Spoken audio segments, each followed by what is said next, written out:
ಬಂಟ್ವಾಳ ತಾಲೂಕಿನ ವಿವಿಧೆಡೆ ಸುರಿದ ಭಾರೀ ಮಳೆ ಹಾಗೂ ಸಿಡಿಲಿನಿಂದ ಮನೆಗಳಿಗೆ ಹಾಗೂ ಕೊಟ್ಟಿಗೆಗೆ ಹಾನಿಯಾಗಿರುವ ಘಟನೆ ನಡೆದಿದೆ.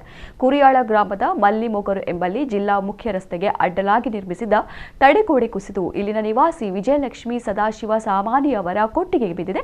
ಅದಲ್ಲದೆ ಪಂಜಿಕಲ್ಲು ಗ್ರಾಮದ ಸೌತೆಬಳ್ಳಿ ಮನೆ ಎಂಬಲ್ಲಿ ವಿಮಲಾರಾಮ ಪೂಜಾರಿ ಎಂಬುವರ ಮನೆಗೆ ಸಿಡಿಲು ಬಡಿದು ಹಾನಿಯಾಗಿದೆ. ಇದೇ ವೇಳೆ ಬರಿಮಾರು ಗ್ರಾಮದ ಪಾಪೇತಿಮಾರು ಎಂಬಲ್ಲಿ ಉಷಾ ಗಣೇಶ್ ಅವರ ಮನೆ ಮೇಲೆಯೂ ಸಿಡಿಲು ಬಡಿದು ಹಾನಿಯಾಗಿದೆ. ಅದೃಷ್ಟವಶಾತ್ ಘಟನೆಯಲ್ಲಿ ಯಾವುದೇ ಪ್ರಾಣಾಪಾಯ ಸಂಭವಿಸಿಲ್ಲ ಎಂದು ತಿಳಿದುಬಂದಿದೆ.